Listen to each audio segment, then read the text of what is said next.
Hey there. I was at a Ben Shapiro lecture at J.E.T.S. I have recorded the lecture. Unfortunately, my camera was set at a mode that every 12 minutes, approximately, I had to re-record it. So, a couple of times there might be a little gap in a couple of sentences. I'm sorry about that. Either ways, please enjoy, and I hope you like it.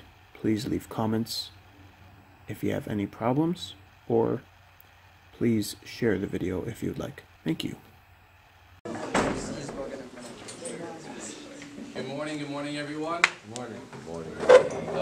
Here at J.E.T.S, we pride ourselves that we are a trade school. That the idea is that we try to prep our youth, our future. We want to ensure that boys are able to go out and work in the world, have a trade, to be able to go out and make a difference. Unfortunately, the world out there is not an easy place. There's a lot of distractions. There's a lot of things that go on that can set us off course for where we really want to go. So, those of you who checked out Ben Shapiro know very well. Ben Shapiro is very versed with all the things that are going on, in the outside world, all the confusions, all the different things that life tries to throw at us. So, we asked Ben Shapiro to come here today to help bring some clarity on different issues that could go on in the outside world and help us be more prepared to go out and make a difference. So please give your undivided attention to Ben Shapiro.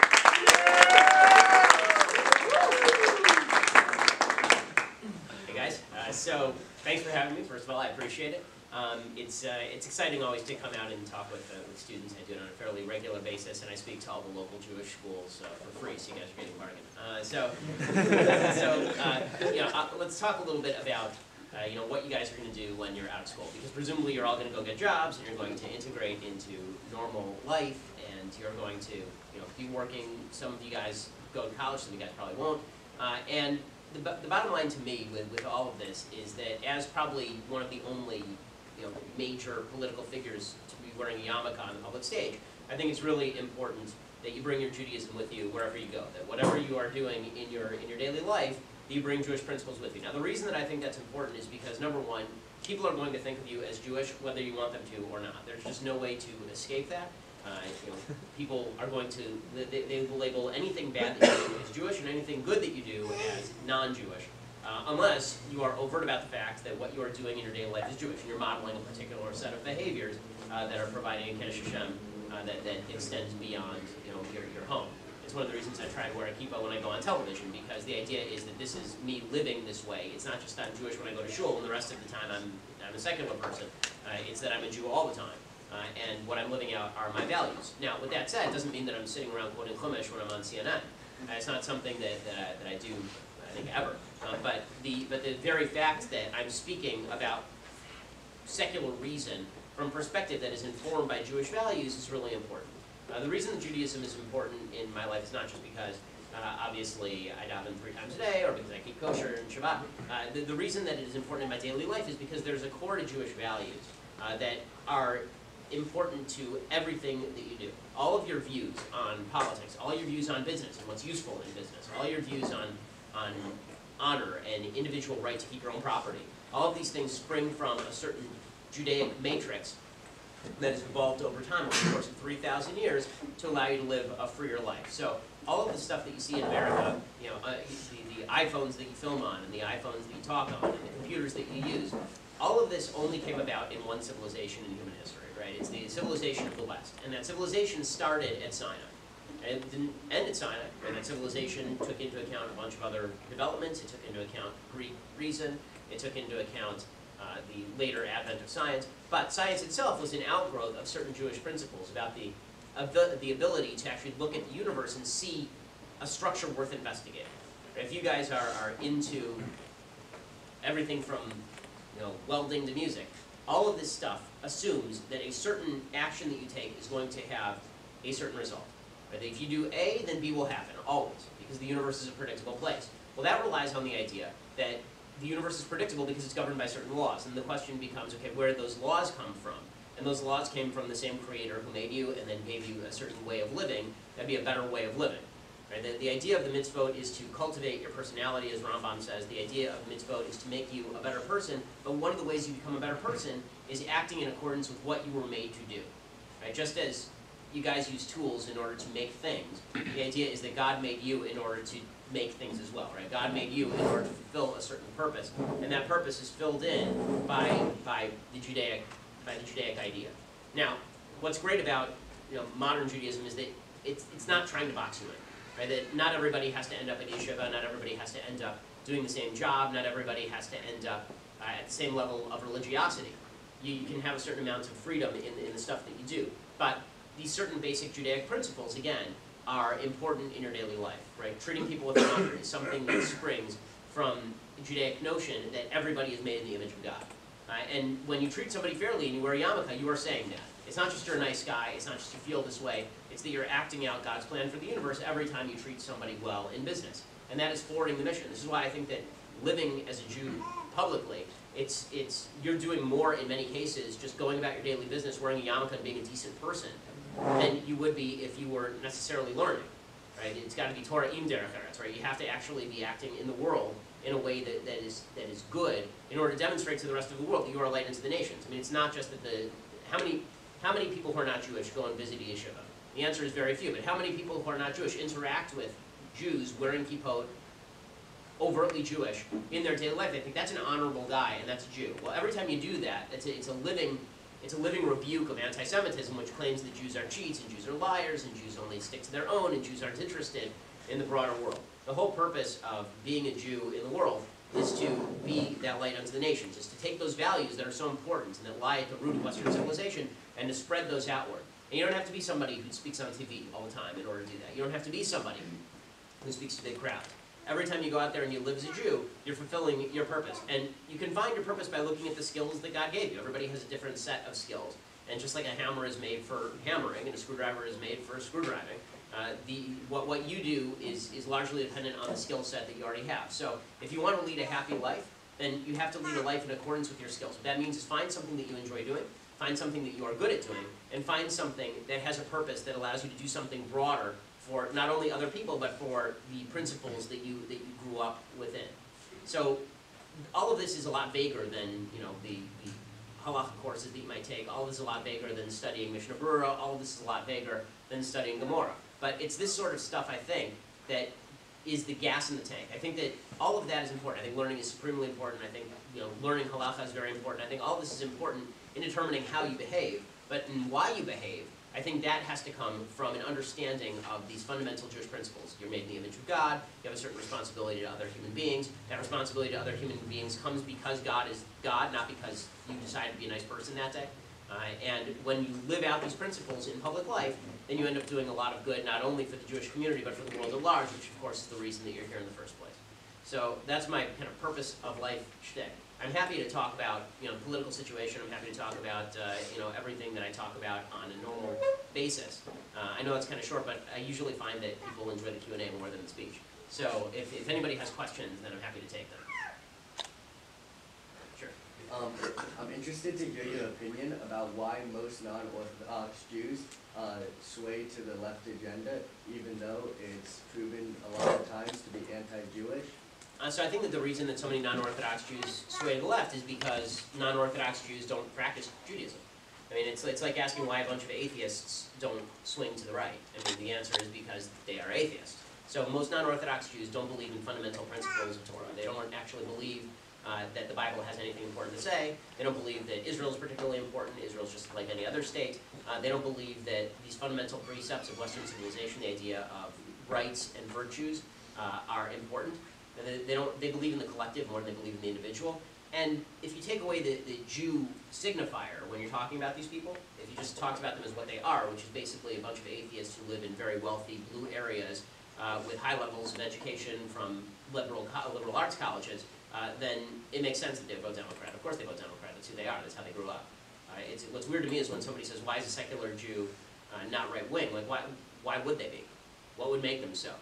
Right? To care about Israel, you actually have to care about the Torah. To care about, at least insofar, now, right? I think that there was a case we made for secular Zionism 100 years ago There's still a case to be made for secular Zionism, just in the sense that there's so much anti-Semitism in Europe, but that case is very difficult to make when the secular world is telling you that nationalism itself is bad.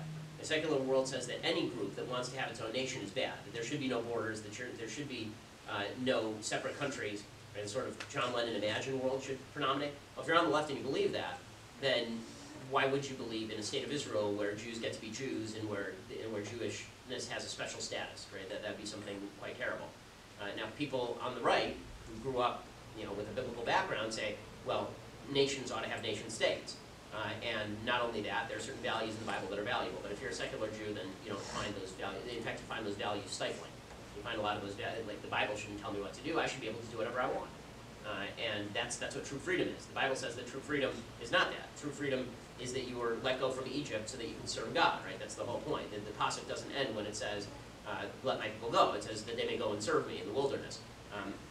That second half of the sentence tends to tick a lot of people in the secular world off.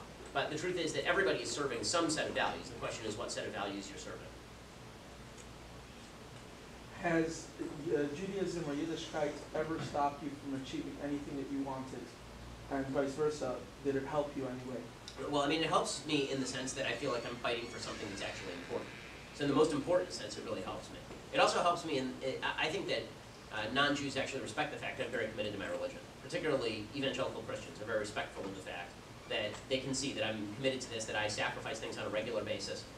It's like, I remember one time I was speaking in Iowa at a church, and there was evangelical church, like huge. It was very funny. You walk in the reception area, there's a giant statue of Jesus with the nails coming out of the hands, the whole thing. And these were really nice, great folks. I mean, share a lot of values. They called up to my room where I was staying, and they said, "Are you ready to come speak?" And I said, "Well, I need like 5 more minutes in davening." And they said, "So you're using like the phylacteries and the talis?" I said, "Right." They said, "We've never seen those before. Can we come up and watch?" Right? And I said, "Sure." So they came up and they wanted to see like how the whole thing worked. And there's increasingly in the Christian world particularly, there's a renewed sense of needing to learn what Judaism was, because they believe that Jesus was God, but they also understand that Jesus was a Jew, and so they want to know what Jesus was doing. So the fact that I'm an Orthodox Jew is kind of interesting to a lot of them. Also, it shows that I have some rootedness. I have some internal values that might be worth investigating. And it gives me a sense of complacency and calm, knowing that there's a certain set of internal values that I'm representing. So that's number one. In terms of what I've had to give up, sure. I had his radio show called, and they called and they left a message, and you're the answering machine, couldn't pick up obviously. And it was like a Thursday afternoon. It was right before Yom Tov. And it was them calling and asking if I could be on Sean's show. It was the first time I'd ever been invited on Sean's show. And yeah, I mean, it was annoying that the one time that Sean's show invites me happens to be on Yom Tov. But by the same token, it's also what gives me a break from the insanity of what I do on a day-to-day basis. Like Shabbat is really valuable in this news cycle. So I'm really enjoying the fact that there's a certain time when the phone has to go off, because if you're just in it all the time, you lose your mind. So I'm not going to pretend that there are not sacrifices involved in being frum. Of course there are sacrifices involved in being frum, but I think that the gains outweigh the sacrifices. And even if they didn't, I'm not somebody who believes that doing things is a risk-reward basis. I think that doing things that you have a duty to do is in the end more rewarding in a different kind of way.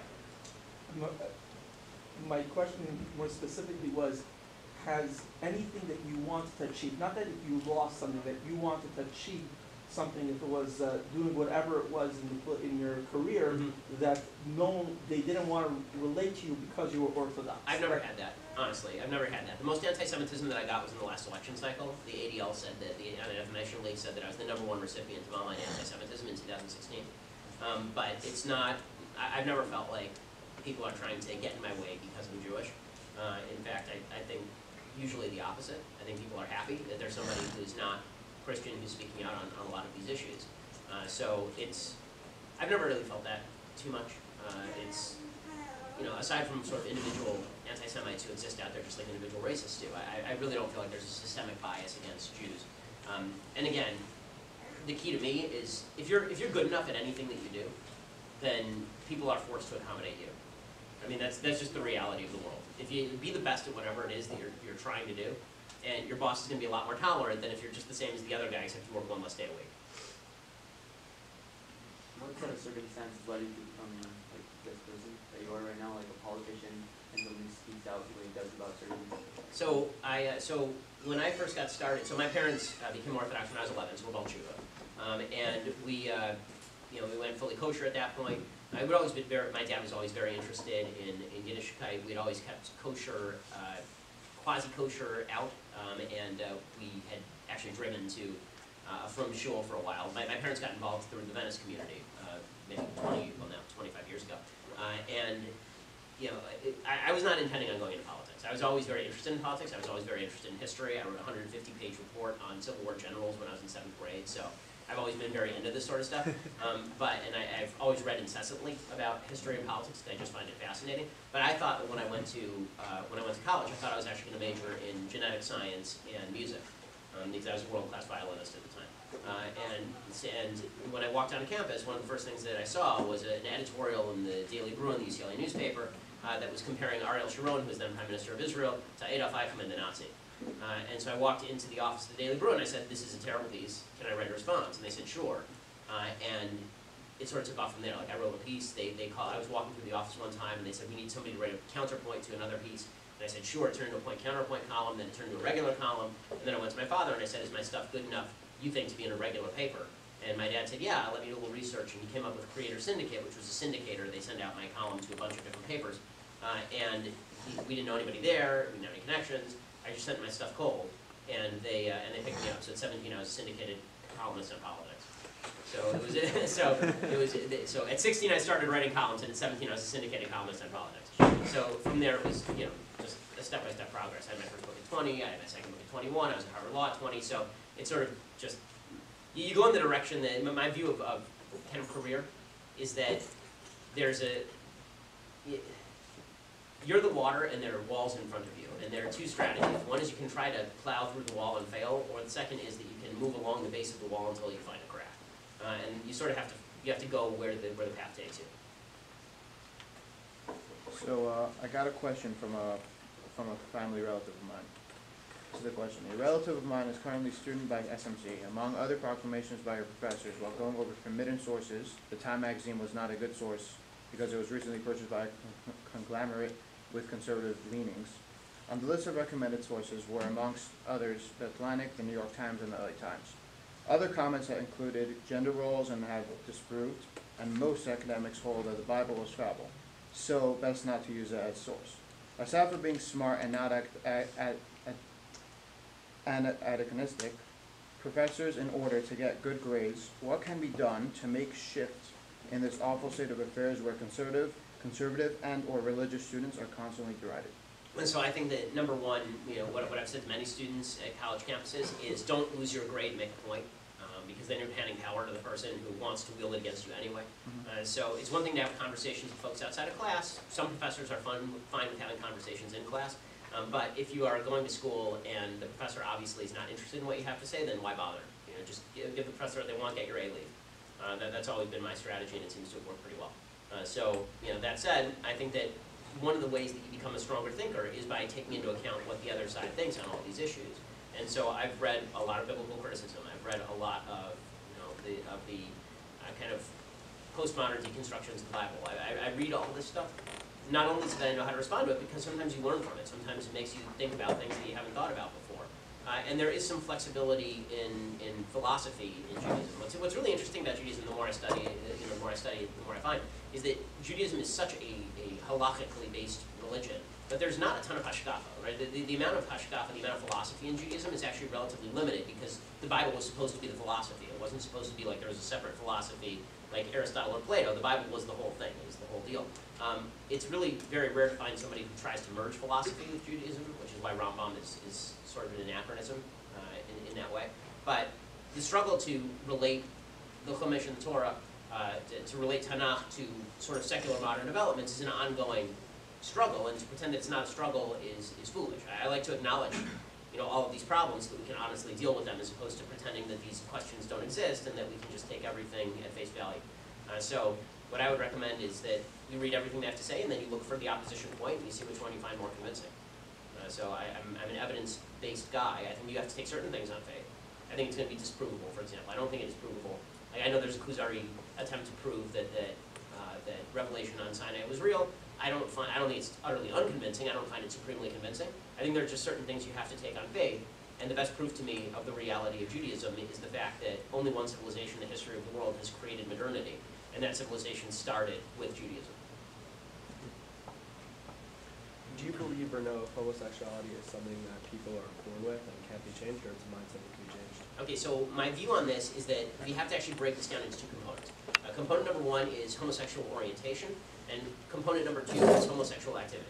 So my view on homosexual activity is the same as it is on all sexual activity, which is you're a human being, you have the capacity to reason, you have the capacity to stop yourself from doing anything you want, right? And this is not unique to homosexuals, you know, it's true for everybody. You have the capacity not to sleep with a particular woman, you have the capacity not to sleep with a particular man, right? You're making a decision about action in your life, and you get to make those decisions however you want to make those decisions. Free country, you get to do what you want. That's not from a moral perspective, that's from a legal perspective. Now, that said, yeah, so that sort of makes the question moot. Like, what you are driven to do does not mean that you are morally bound to do what you are driven to do. Right? Men are biologically bound to try and sleep with as many women as possible. Right? That does not mean that it is moral to do so. So these are two separate questions. And it also doesn't, and again, it doesn't mean that your action is necessarily linked with your drive. Right? We have lots of drives to do lots of things. I mean, human beings, for example, are driven to do lots of things that are self-destructive. Like, we are actually driven to eat lots of sugar because our ancestors back in the forests, they would find berries, and these were very high calorie and it was rare, so you were driven to eat lots of sugar. Well, now sugar is available everywhere, and if you ate as much sugar as you saw, then you'd die diabetic and dead at 40. So the question is not what your natural drives are, the question is what is good for you and what behavior you ought to pursue. Now, the second question, which I think is now unimportant, right, is whether your drive is natural. The reason people argue whether the drive is natural is because the natural corollary of that argument is the drive is natural, therefore I ought to do it. Or therefore, you shouldn't be upset at me for doing it. Or therefore, there shouldn't be any moral standard with regard to doing it. I've already said, I don't think those two things are related. I think you can have a drive to do something, and doing that thing could still be immoral, and I think that happens all the time, every day, everywhere. But as far as whether I think it's genetic or not, I think the evidence is mixed. I think that there is, so twin studies tend to show that, I believe the last study I saw on twins was that identical twins, if one twin is gay, only 50% of the other twins are gay, which would suggest it's not entirely genetic, right? Because if they're identical twins, then presumably it would be 100%. They have identical DNA. That said, there is probably a genetic component to orientation, to what you desire. Men tend to be binary in terms of orientation. Men tend to be either very straight or very gay. There's not a lot of bisexuality among men. Women, there tends to be more fluidity in terms of kind of general orientation. But again, I don't know what that has to do with whether you ought to pursue a particular behavior or not. And so I just find the entire question almost irrelevant. Right, but the actual drive can be something that somebody can be born with? Well, I don't think you're born with the drive. I think you are born with the epigenetics that lead to the drive. I mean, I don't think babies have sexual orientations because they're babies. They haven't hit the age of sexual development yet. But I do think that you can be born with tendencies that will manifest that way. And I think that's stronger or weaker in particular people. I don't think it's 100%. I think there's an environmental component for sure.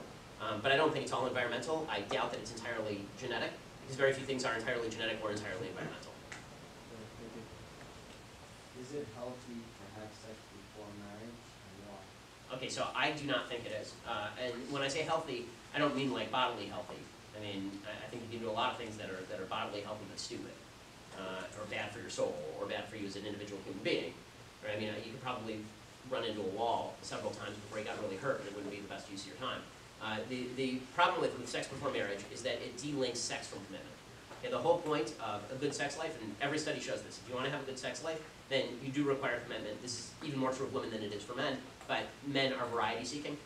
So it's, I was virgin until I was married. My wife was virgin until she was married. I've never regretted that decision, and we have a wonderful sex life. I think that one of the reasons for that is because I made a commitment prior to marrying her, prior to meeting her, that this was going to be the person who I decided to perform this intimate act with. And I wasn't going to, perform this intimate act with just random strangers, because getting my rocks off was not the sum goal of my physical, intimate life. I think that it is damaging and deadening to the human soul to treat other people as objects, and I think that men have a tendency to treat women as objects with regard to sex, because that's just the way men are built. But I think that what makes you a good human being is not treating other people as marital sex, including STDs and pregnancy. And the goal of sex was to be done within a committed relationship, specifically because sex does have this weird habit of creating babies. And if you are going to create a baby, you should do so in the context where the baby, care about somebody beyond yourself. Care about the baby. The baby is going to need a mom, the baby is going to need a dad. And it doesn't matter how much you enjoyed yourself, if that baby now only has a mom or only has a dad, you just crippled that baby for life. I mean, the statistics on single motherhood are really, really not good for babies. I mean, the hurdle that you have to overcome if you're growing up in a bad family situation is very heavy, and if you can prevent that hurdle, you've gone 80% of the way toward giving your child a real chance in life. Oh, sorry. Yeah, you can go in back a little. Did you think that you were gonna be like, when you were a little kid? Did you think you're gonna be up here speaking to a bunch of people, like? And my parents did probably, but but I mean, I was winning speech contests when I was like 8, so I'm not supremely. I mean, it's not super surprising. Like when I was in 3rd grade, there's a club called the Optimist Club that had a speech contest every year. And it was all 9th graders and me. And I won. It's not. I can't say it's like a complete shock, but it's. But you know, by the same token, there are a lot of different ways that things could have gone south and still could go south, right? I mean, that's just the way life is. You try to guard yourself as best you can, but you can't guard yourself from everything. What's your thoughts on stay-at-home dads, working moms? So that was my family. So my dad was a stay-at-home dad, and my mom was a working mom. So my mom ran a small film and TV company. She later would go on to do business affairs for the company that made Hell's Kitchen, for example. And my dad came to LA as a composer. He wanted to compose for film and TV. That's a very difficult business to break into. And so for most of my childhood, my dad was home virtually all the time, and my mom was working. That worked well for us. I think that there is an innate difficulty for a lot of guys in staying home. So it's less about, for me, whether a man can stay home and take care of kids. I think a man can stay home and take care of kids. I think a woman's input is needed. I think a kid needs both a mom and a dad. But I do think that, as I saw with my own father, and as, you know, I can see how I would feel. If I were staying at home full-time, there would be a drive for me that I needed to get out in the world and actually create things. I think that men are very driven to do this. I think some women are as well. But I think that men have a more aggressive instinct just generally. And women tend to have a more nurturing instinct, which is why career choice tends to differ between men and women by most social science studies. So, can it be done? Sure. Should it be done? I don't see any problem with it, but you have to determine whether it's something that you can do and whether it's something that's going to make you feel hemmed in, whether you feel like you need more of a connection in the career world. I think that's more of an individual question than it is a communal question. I don't have a problem with it, obviously. You know, my wife is a doctor. She doesn't, you know, I probably see my kids more than my wife does. So that's not it's not a recommendation that women have to be at home and men have to work. I think that, but the kid needs to be given care. And that means that you need to do whatever you need to do in order to make sure that you and your wife are giving care to your kid. What are your thoughts on the decision to withdraw from the nuclear deal? The U.S. It's great. Withdraw and no, but I'm a little get into a little more detail, and also the embassy move. So both of these things are great. So these are the two best things that I think Trump has done, aside from maybe Justice Gorsuch. The move on the Iran deal is excellent because the Iran deal was a disaster from the get-go. It essentially allowed Iran to maintain its nuclear weapons materials at current status, or maybe slightly reduced status. It allowed them to keep all of their documents so that they could revitalize their nuclear program on a moment's notice, which they were planning on doing in 2025. It allowed them, under the terms of the deal, without breaking the deal, to develop intercontinental ballistic missiles. It allowed them to continue to use American money to fund terrorism around the world. It allowed them to continue their expansionism in Lebanon and Syria. It allowed them to threaten Israel, and do all of that with the approval of the West and the United States. The Iran deal was a disaster. It was based on a lie. It was based on a lie that Iran was going to moderate. They obviously were not going to moderate. They had no intention on moderating, and you can see that because the day after Trump dumps the nuclear deal, they're up in Parliament burning American flags and shouting death to America. These look like real moderates right here. These are moderates we were supposed to appease. So pulling out of the deal makes perfect sense to me. It makes perfect sense also, not only because the deal was bad, but also because what the deal really did is it prevented Israel and Saudi Arabia and Egypt and Jordan from doing anything about Iran. Because if there would be an attempt to do anything militarily about Iran's burgeoning nuclear facilities, then Israel would be seen as the killer of the deal. I mean, now that the deal is dead, Israel can work with Saudi Arabia and hopefully take out some of Iran's military facilities for developing these sorts of weapons, which I think is probably what's going to happen next. That needed to happen, and it's very good that it happened, and good for President Trump for doing it. Moving the embassy to Jerusalem, it's a no-brainer. There's no reason it shouldn't have been done earlier. Congress approved that everybody's on Trump's case about this. It was approved by Congress like 93 to nothing in 2016, by the Senate, 93 to nothing. So it's been an uncontroversial proposition until Trump actually did it, at which point everything Trump does becomes controversial, even when it's obvious that it should have been done long ago. Obviously, Jerusalem is the capital of Israel. The only reason anyone gives a damn about Jerusalem in the history of the world is because the Jews were there. Okay, otherwise, it was a city no one cared about forever. Okay, the Christians care about it because the Jews were there first. The Muslims care about it because the Jews were there first. Okay, this is just history. Okay, Judaism predates both of those, and Jerusalem was a holy city long before either of those two religions existed. So it is just insanity not to have the embassy in Jerusalem. It's like if Israel just decided to put their embassy randomly in Los Angeles instead of Washington, D.C. You don't get to decide where somebody else's capital is. That's idiotic. So good for Trump for doing both of those things. And also, this idea that there was going to be this wild conflagration and the nuclear war is going to break out because Trump moved the embassy, obviously stupid, obviously idiocy. The weirdest thing about the last several years in foreign policy is that Barack Obama tried to thwart Iran's ambitions, and what he actually ended up doing was creating an anti-Iranian alliance that now includes Saudi Arabia, Egypt, Jordan, and Israel. Right? Saudi Arabia is making noises about Israel that no one ever thought they would make. Right? Mohammed bin Sultan, who's the new leader of Saudi Arabia, he's openly saying to the Palestinians, sit down and shut up. Right? Either take the deal or sit down and shut up. I mean, that's an amazing thing. Right? They're openly allying with Israel now. That's solely due to the rise of Iran. Now, maybe it goes away after Iran stops rising, but for the moment, that's absolutely necessary. Iran is a serious threat to the region of the world. In regards to hardships in your personal life, if it's marriage, business, children, how do you deal with it in regards to trusting God? And like, if you can share maybe your thought process, what goes on? So, for me, I've never blamed bad stuff that's happened in my life on God. There are two types of bad things that have happened, right? Type one is stuff that I've done wrong, and it's my own stupid fault. And type two is stuff that I can't control, is beyond anyone's control, like, my daughter having to have a surgery, right? Like that's stuff that I can't control. I don't blame God for that because I think that there's a good book by J.E.T.S called World Mask, and I think that his philosophy there is essentially correct, which is that nature was created with a certain amount of randomness and things happening that you don't like. Because if it didn't happen that way, there wouldn't be free will. And I think that what makes life worth living is the choices that you make. I think if we lived in a world where every time I did something good, I was rewarded, and every time I did something bad, I was punished, there really wouldn't be free will. At that point, I would just be a mouse in a Skinner machine. I would basically be being trained to pull the lever in order to get the cookie. That's not the way the world works. I think that God has allowed for a certain amount of cause and effect, that if you make responsible decisions, you will overall do better.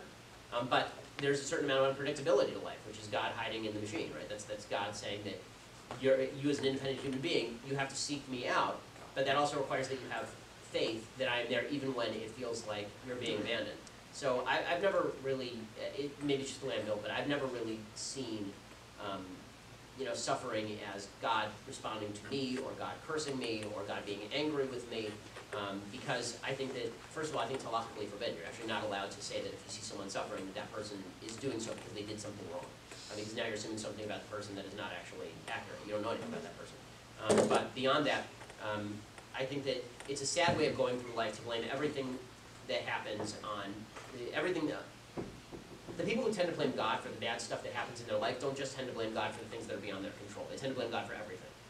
They tend to blame God for they can't find a spouse. They tend to blame God for they can't succeed in business. And usually, a lot more is in your control than you think it is. The amount of stuff that's really not in your control is pretty limited. And usually, there are even decisions that you can make with regard to the stuff that's not in your control that you could have made earlier that might have been able to foreclose certain things. Aside from cancer, I think that most things in life you at least have an element of control over, and that should lead you to be more makbid on the decision you make.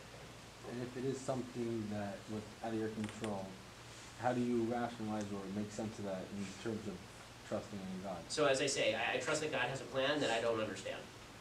I think that Rambam actually says that this is a question that you really are not even allowed to ask to a certain extent because you just can't understand, right? There's the section from this book where it talks about Moshe wanting to see God's face, and God saying, you can't see my face, because if you saw my face you would die, but you can see my back. My father has a very nice drash on this. My father says that the difference, so we all understand you can't see God's face, because if you could understand everything God was doing, then you couldn't survive. The human intellect is not capable of understanding that. Okay, fair enough. But why does God bother showing his back? And so what my dad says is that when you see a member of your family, you can tell who the member of your family is by how they're walking. If I saw my dad walking and just away from me, I would know that it's my father. Right? If I saw my children walking away from me, I would know they're my children. What I couldn't see is their face, meaning I couldn't see what expression they have on. I can't see how they're reacting to things. Right? I don't know what they're thinking, but I know that they're there, and I know who they are, and I know they're somebody I trust in. So I think that that's the way that I view God. I don't always know what's on his face, but I can see that it's still and not. With all the, as Donald Trump calls it, fake news and corrupt media, how do you get all information and how do you know that it's what's right and wrong? So I think that the problem with Donald Trump labeling things fake news is that he labels fake news everything that's just not friendly to him, which is not accurate. So there are a couple of different types of fake news. Fake news type number one is something that's reported that is just not true. So that does happen, right? I mean, there have been a bunch of stories in the last few weeks about Trump that turned out just to be blatantly false, right? That's actual fake news. Then there's some stuff that he labels fake news where it's an opinion piece, right? It's like it's an opinion derived from a fact. And there your job is to try to tell what is the fact and what's the opinion and separate out the fact from the opinion. The easiest way of determining what's fact and what's opinion is read a story from the New York Times, then read a story from my site, The Daily Wire, and you can see where there's factual crossover, that's what the fact is, and then everything else is opinion. So you actually have to read more than one source. Also, some reporters try harder than others. I think there are certain reporters who are just wildly biased and can't disguise that bias and don't even really try to disguise that bias. And there are certain reporters who I think at least are trying. They're at least trying to bring information. But it requires a really informed public to keep up with the media, right? I think that up till the last 15 years, recognizing bias and saying fake news not the same way, not quite the same thing. Will you support Trump in 2020, and has he won your respect in the last 18 months? So, two separate questions. If the election were held today, and I don't know what's going to happen in the next 2 years, if the election were held today, I would definitely vote for him. Over Joe Biden? Yeah, right. Over any Democrat that I can see them bringing up right now, I would vote for him. And the reason is because, so I didn't vote for Trump, I didn't vote for Hillary. I didn't vote for them because they didn't meet my minimum standards to be president. And the reason I was concerned about Trump, like you can see why Hillary, right? I'm on the right, and she's deeply corrupt and horrible. But Trump, the reason I didn't vote for him is because I had three specific fears with regard to Trump. One is that he wasn't actually going to govern conservative because he campaigned all over the place. He didn't know where he was. Fear number two was that he was going to soul suck the Republican Party. He had these bizarre views on a number of issues, and I was afraid that the conservative movement, where I've spent my entire life trying to promulgate certain ideas, was going to be kind of grabbed and steered in the wrong direction by him. That really hasn't happened too much. And worry number three is the one that I'm still concerned about, which is that he was going to toxify the Republican Party for future generations, which I think is certainly still on the table, right? If you look at the polls, young people hate him. I mean, hate him. And he's done nothing to alleviate that because the man is a crap show. I mean, just as a person. And I'm not talking about his administration. I talk with people in his administration literally every day, right? I've been to the White House 4 times in the last 3 months. Like, I talk with folks over there. I know, like, the top members. The level, which brings me to the second question, the respect question. I don't respect him as a human. I don't think he's a good man. I think he's actually a pretty bad man. I would not want him babysitting my children. I wouldn't want him near my wife. Right? Does that mean that I disagree with his policy? No, I love a lot of his policy, and I think that I can live with that cognitive dissonance. I like a lot of the things he's doing, and I still think that he is a garbage pail human. I mean, this is a guy who, again, paid $130,000 to a porn star that he was having sex with when his wife was fresh out of pregnancy. Like, that's not the mark of high moral character to me. And I don't think that he's a moral man. I don't think he's a good man, but I do think he's doing a lot of good things. And I can live with that. Has he exceeded your expectations like policy? Yes, he's certainly exceeded my expectations policy-wise, by a long shot, right? And there I was wrong, and I think that he's listened to advice from people who are around him. He's done things that, the Jerusalem thing is I think the one that's the biggest one, where he actually just bucked everybody's advice and did the right thing. So good for him, that's really great. On policy, I can't, Jared Kushner asked me, how would I grade the administration the first time I met him? And I said, do you want me to be yes or do you want me to be honest? And he said, be honest. And I said, so A- on executive policy, C+ on legislative policy, F on rhetoric. And Kushner was basically like, yeah. Like, people in the administration know. Like, it's not any shock, right? The big problem that Trump has is Trump. If Trump were to just disappear into a basement for the next 2 years, I think he'd win in a walk in 2020. The problem is that he's going to tweet out a bunch of nonsense about who the hell knows what. And he's going to destroy, like, he has to somehow, between 2016 and 2020, pick up an additional 12 to 15 million votes to win. Right? George W. Bush lost by 500,000 votes in 2000, and then he won by about 1.5 million votes in 2004. He picked up 11 million additional votes in that gap. Okay, you need to actually, because the electorate grows larger every election cycle. That means that Trump has to pick up somewhere between, he lost by 2.5 million votes this time, he has to pick up 12 to 15 million votes. Are there like 5 people in the United States who weren't voting for Trump before and are going to vote for him now? His approval rating is almost half. So, well, by Rasmussen. So by the poll averages, he's about 42, 43%. So let's be real about 2016. The reason he won is because Hillary Clinton was the worst candidate in American history, bar none. Right? If he had been running against any other Democrat, he probably would have lost. He was running, like, she was the only person who could lose to him, and he was probably the only one who could beat her, I think, in some ways. So it worked out beautifully in that sense. If Democrats do not run a horrifying Harridan who cannot connect with the American people and is deeply corrupt, then they'll probably have a better shot of winning. If they run Joe Biden in 2020, I think that Joe Biden has the upper hand by odds, right? And that's not because of his policies, it's because Trump is just Trump. And everybody's got an opinion about Trump. There's nobody, as I say, there's something in the stock market called the strong markets efficiency theory. The strong markets efficiency theory suggests that you cannot beat the market. So if you're playing around the stock market every day, you're probably going to lose money, lose as much as you win, because there's just too much information already baked into the cake in the stock market. By the time you decide to pick a stock, everybody else in the stock market knows whether that stock is going up or down already. It's all been baked in. So it's hard to make a lot of money on the stock market by stock picking. Instead of how people usually make money is they decide that they're investing at a low and then they sell at a high in a huge broad index, through a broad index like Warren Buffett. But with Trump, it's the same thing. Like, everything about Trump has already been priced in. So he nailed the porn star, already priced in. Everybody knew his approval rating didn't do anything. He paid for an abortion, I don't think his approval rating really goes for it anywhere. Like, everybody knows him. So that means that changing people's opinions about him is going to be very difficult, which is why I say, like, the best thing that he could do is, like, again, I said to a top member of the administration, like, can I sneak into the Oval Office right now and unplug his phone? And he said, if you could, I would give you a lot of money. And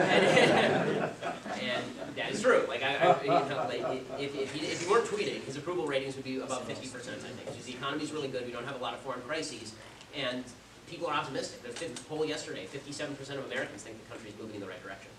So how you can have a country where 57% of people think it's moving in the right direction, but the president has a 42% average approval rating, dude's a toxic personality. And I wish there were a way to curb it, I just don't think there is. So with you in there.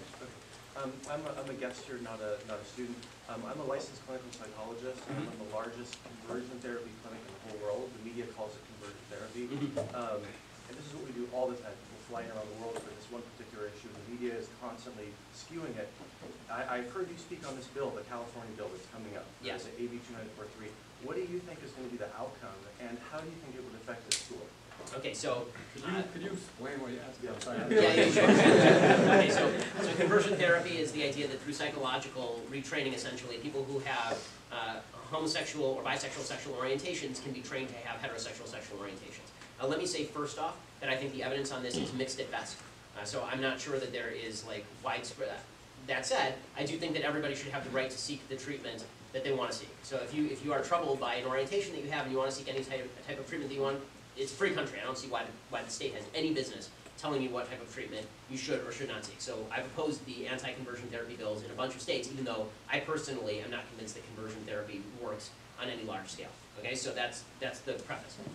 The new bill that's coming up basically says that anybody who attempts, it's broader than just, so there's already a bill that in has California already banned conversion therapy? So I think that California already, like New Jersey, already bans conversion therapy. So now they're trying to move further. They're actually trying to push a bill that bans any sort of therapy whatsoever, not only with regard to sexual orientation, but with regard to gender orientation. So if you have a 5-year-old boy who says he's a girl, and you bring him to a psychologist to say, no, you're a boy, and you might be suffering from gender dysphoria, then they want to make that against the law in the state of California, which is just insane. Okay, it's insane. They say that, and by the way, they say any distribution of any material that leads to any questions about changing any of these orientations should be illegal in the state of California. First of all, it's totally violative of the First Amendment. I can't imagine it withstands First Amendment scrutiny, that if I distribute a tract from the Bible that talks about sexual orientation, that somehow this is going to be banned and that's okay under the First Amendment. I don't see how that works. But it just shows the fascistic nature of the social left, that they have to impose from above what they are having no success in imposing from below. Right? So they can't just allow people to choose what they want to do. They can't allow even an 18-year-old to go to a conversion therapy seminar Even if, again, I don't think it works, but even if it worked, right, they're going to tell people they can't do that. I'm a fully adult human being. I can do anything that I want, but I can't go to a psychologist who's going to try and cure me of a particular orientation because that will somehow be damaging to me. That's paternalistic crap in the excess. So I think all of these laws, I'm a libertarian on all this stuff, basically. I don't think the government should be involved in any of it, because I think a smaller government is less likely to trod on individual rights as well as religious freedoms, which in the end I think are the same thing. I mean, Oh, sorry, no, you already asked for it, so let me. So, first of all, Ben, I think you speak very accurately and honestly. You spoke in the beginning, you opened up with, obviously it was a message for us who are not on the news, but yet we can make a Kiddush Hashem, we can sanctify God's name by being religious and ethical. And I was thinking, with regards to you, that God has blessed you with the ability, yes, to be on the news and to have tremendous impact on tens of thousands, maybe hundreds of thousands of people in an instant. Most of what you say is very Bible-oriented, and I'm just wondering if it could come out a little bit more clear, as in the Rambam says it's an obligation of the Jewish people to educate the 7 no-hide laws to the world. Yep. And the Lubavitcher Rebbe said that for many generations it wasn't educated for fear of persecution. However, the Lubavitcher Rebbe was very adamant that now there is no such a fear of persecution. Right.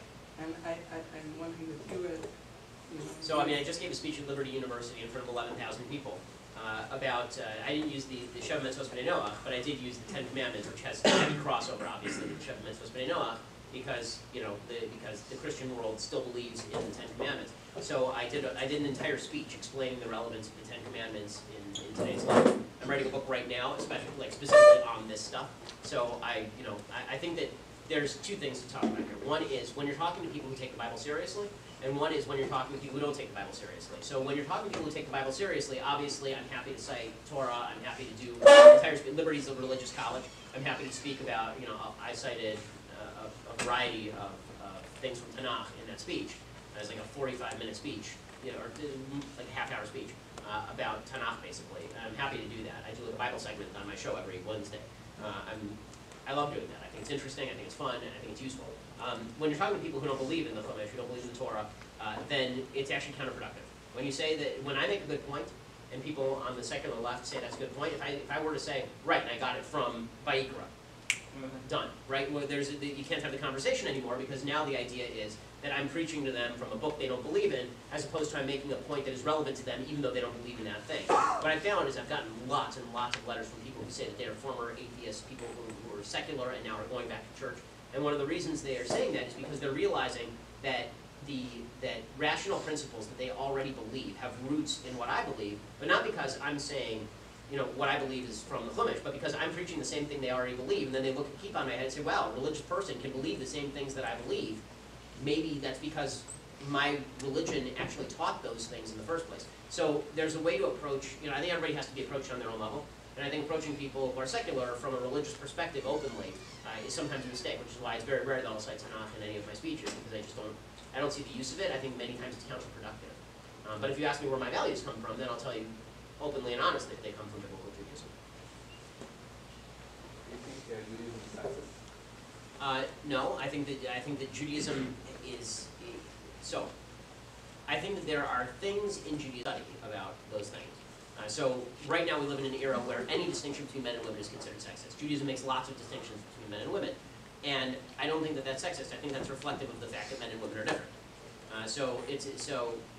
I do not think that Judaism is sexist. Do I think that there are certain, you know, sects of Judaism that do things that I consider, you know, burdensome on women? Yeah, but that's because I don't think that all sects of Judaism agree. Right? Even in the Frum community, there's wide disagreement between treatment of women in particular communities and treatment of women in other communities. Do I think that the Chumash is inherently sexist? No, I think that the Chumash was given to a specific set of people at a specific time and place. And this is what a lot of people don't seem to understand. Like when I did a debate with Sam Harris on this. Sam Harris is a very famous atheist. And when we were discussing this, he was doing the thing that atheists love to do, right? He was taking the most egregious parts of the Chumash, and then he was citing them and saying this is the entire Torah, and this is why you can disregard the Torah. So you take the part about the father-in-law having to hold up the sheet after the wedding night to demonstrate that the woman was a virgin at the time of the wedding, and isn't this barbaric, and isn't this terrible? And I was saying to him, Sam, you have to understand one thing, which is that when God speaks to human beings, he speaks to human beings as human beings are. He's not speaking to you now, right? He's speaking to people 3,000 years ago, when the most common solution was there was an accusation, a woman was taken out and killed. Right? So this was an attempt to actually provide a call for evidence. Right? So you have to actually read it in the context of the time. There's certain things about human nature that don't change, right? So that's a specific directive for a particular time and particular place with particular people who are living in what is, by modern standards, a completely barbaric society, and it's a movement away from that barbarism. Okay? In the same way that Rambam says that korbanot in the Jewish scheme were a movement away from pagan barbarism. Right? Rambam says that the whole purpose of korbanot was to move it away from the idea that you are feeding God, and toward the idea that it should have been you, that you were the one who deserves to die, and that really the korban is to remind you of your role in the universe as a servant of God, and that really, if you get rid of your spirituality, you're just like this animal in front of you. Right? So the idea of the Chumash is taking people who live at a particular time, a particular place, and giving them an understandable document that moves them in the direction of a greater purity. In the same way that you wouldn't talk about epigenetics and X and Y chromosomes in the Torah, you also wouldn't talk about certain statutes that we would now find, we would find hackneyed now. Outside, so I think it's always a very simplistic argument to take particular verses from the Chumash and then say, oh, this is so sexist by today's standards. And the answer is probably by today's standards it is, but it wasn't written for people today, right? If God were to come down and give us a Torah today, presumably he would use English. Right? If you want to talk to like me now, because he spoke to me in Hebrew, I wouldn't know what he was talking about. But he would speak to me in language I understood. He would use even if he spoke Hebrew, he would use words we understood. He used modern Hebrew, presumably, so anybody could, because you have to talk to people where they are. So, as far as Judaism being sexist, no, Judaism says that men and women are different because men and women are different. And men and women have different desires, men and women have different drives. Men and women have a different view of childbearing and child rearing. All of this is true. So, in order to say that Judaism is sexist, I'd have to have, so this is normally where if somebody were coming at me and accusing Judaism of being sexist, I'd have to say, okay, I need you to cite me specifically what you're talking about so I can argue it more specifically. I think when people say Judaism is sexist, it's just a way for them to dismiss it. Because very often it's stuff like, well, Judaism says that men and women have to daven separately. Okay, well, why is that sexist? I'm confused. Like, men and women do lots of things separately. Why is that deeply sexist? And if you were to say, okay, well, it's deeply sexist because women are not allowed to daven for the Amud, and that's Kol Isha. Well, okay, first of all, there's not an insignificant halachic debate about whether in emergency circumstances a woman could actually daven for the Amud. But beyond that, there are the reality is that maybe the best way for everybody to daven is separately with separate chazanas if that's something that you want. So I don't think the men and women are built for exactly the same things. I think that there are significant halachic discussions on all of these issues. And I will plead ignorance on a lot of them because I'm not a Hosek. But I've not seen anything that I think that, wow, this is deeply, deeply sexist and it has to be done away with immediately because it's just so terrible and so sexist. And most of the stuff people cite to that effect is usually stupid. Do you think that the laws of family purity, does it increase relations with your wife? So the Hilchos Nida. So the question is about laws of family purity. The laws of family purity, I think, as expressed by the Torah, are pretty much exactly spot on. Right? So as expressed by the Torah, the idea is that when a woman is on her period, you're not supposed to sleep with her, and then she has one day of clean day, and then she goes to the mikvah. This makes perfect sense. Okay? It's protection for women. That's what it was designed to be. Okay? Just tip to the wise, women are not interested in having sex when they're on their period. Just as a general rule, they are not interested in this because that's not what they're into. And that is perfectly understandable. As far as the Sheva Nekiyim, right, which is the extra week that was tacked on, that's a much later addition historically. That comes about 1000 CE. And that is, I think, more controversial in terms of whether it is effective or disaffective in terms of making things more strained in the household. But as far as the general rule that there are laws of family purity, I think that it's very good. I think that one of the things that keeps a marriage important is desire. And I think that when desire can immediately be satiated at any point in time, then you are not really learning to appreciate the other person for certainly any other quality. And also, things can become kind of hackneyed by road. I think that I'm not going to pretend it's easy, but I think that it is good. And I think that I also think there's a reason why frum women are pregnant so much.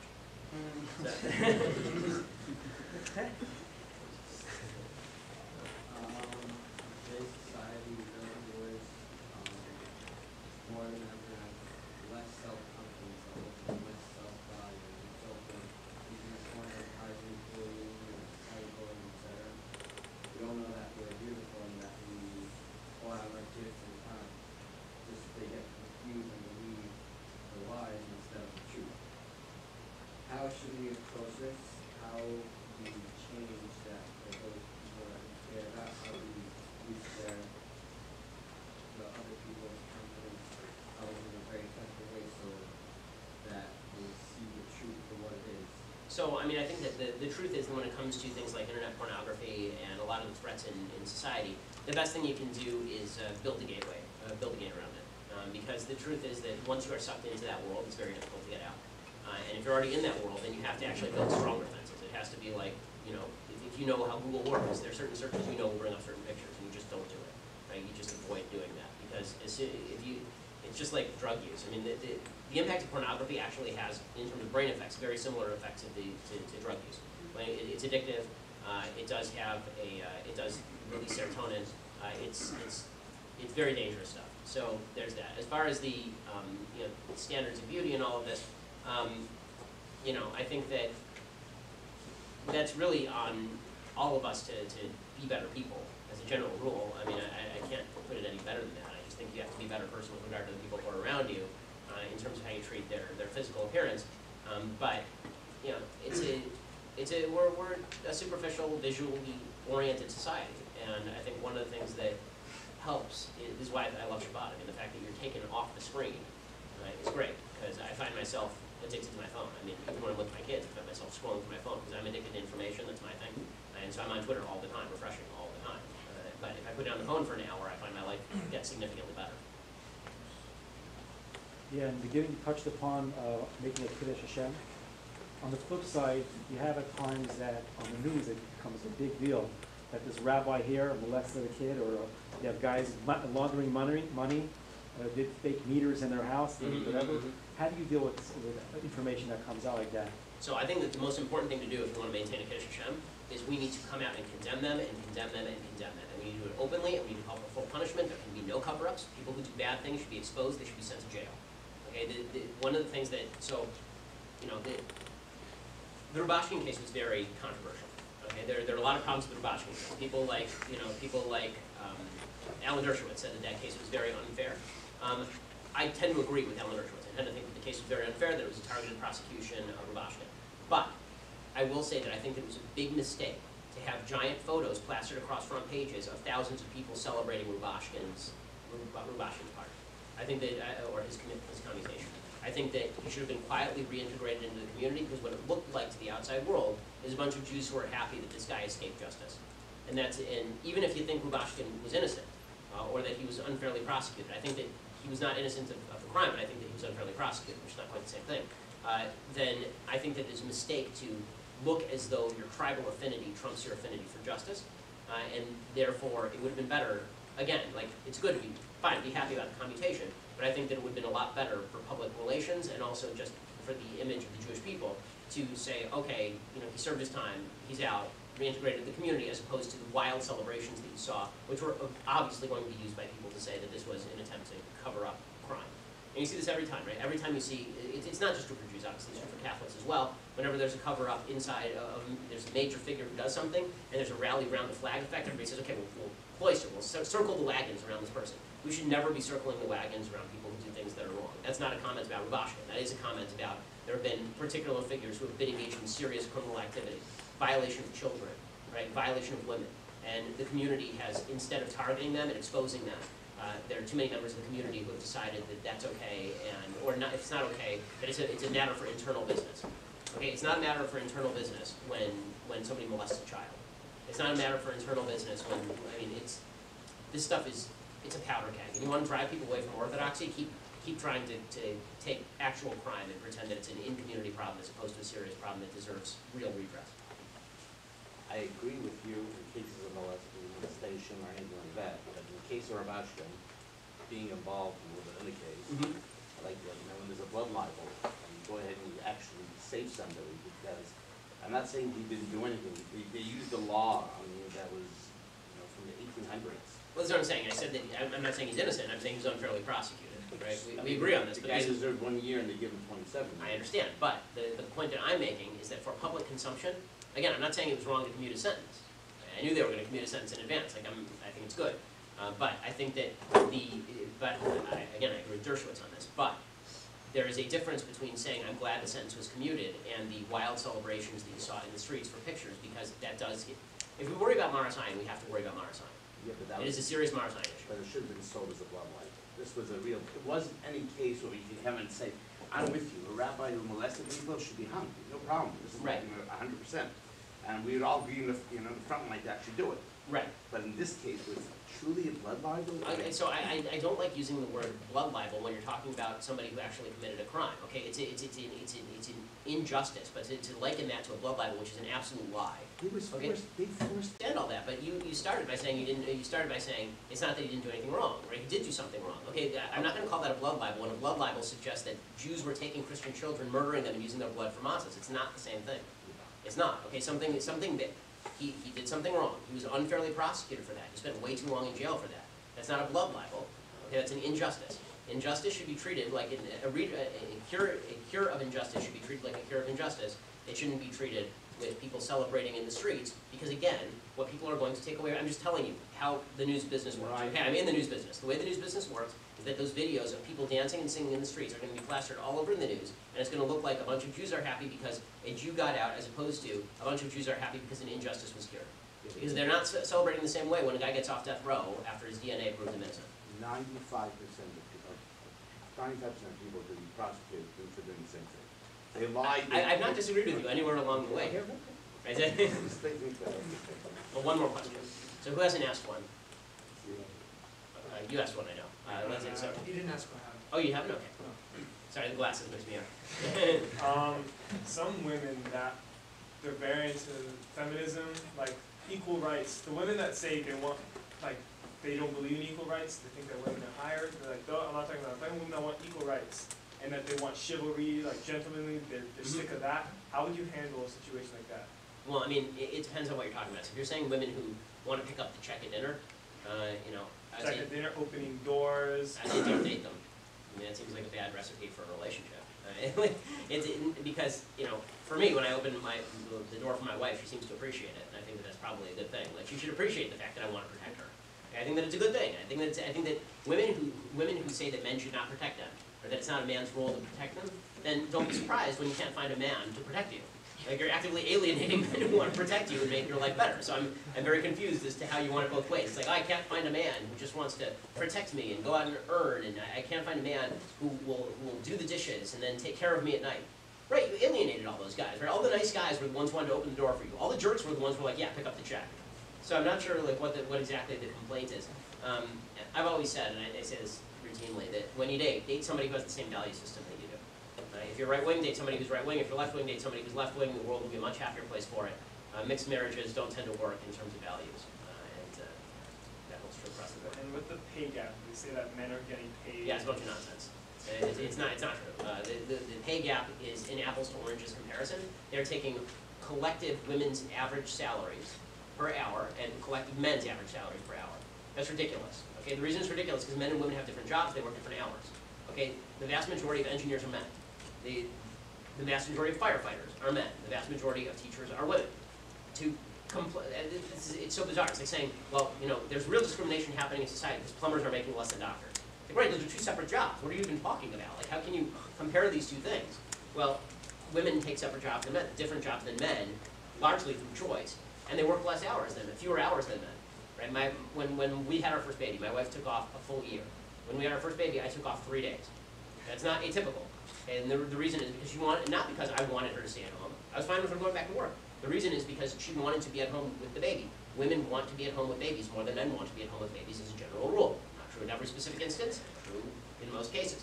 That's okay. That's beautiful. That's good. I don't understand why feminism wants to strip away some of the coolest things that women do. Like, women have this superpower that they can create and nourish another human. It's an unbelievable thing. And then you have Michelle Obama saying, I just can't believe that there are still all these girls in society who dream of growing up and having weddings and having babies. It's like, what should they dream of? Working at a law firm, clerking for somebody? Ooh, great dream. That was super important. They can't wait to be a social worker. Wow, yeah, you're right. That's a much better dream than getting married to a guy they love and living 60 years with the person they love, generating future generations of their own children in whom they have a stake raising. You're right. It was much, much more important for them to be an accounting clerk. What in the world? Why would you take why would you take some of the coolest stuff women can do and then take that off the board for women and then pretend you did women a service? It's just beyond me. And beyond that, the work is called work for a reason. Okay, like if I could work less, I'd be a happy camper as well. But the truth is that that's not even true. The truth is that men, as a general rule, like working more than women, and men will work more than women when they after marriage. And when you actually look at the stats, what you see is that straight out of college, if women have the same degrees as men and they have the same number of hours worked as men, they actually earn more. In the vast majority, in 147 out of 150 major cities in the United States, women on average earn with the same degree, same age, not married, same number of hours worked. They were averaging, I believe, last stat I saw was 7% more than men. So it's just a lie. It's just a lie that women are earning less than men on average. It's not true. All right. Well, thank you so much. I appreciate it.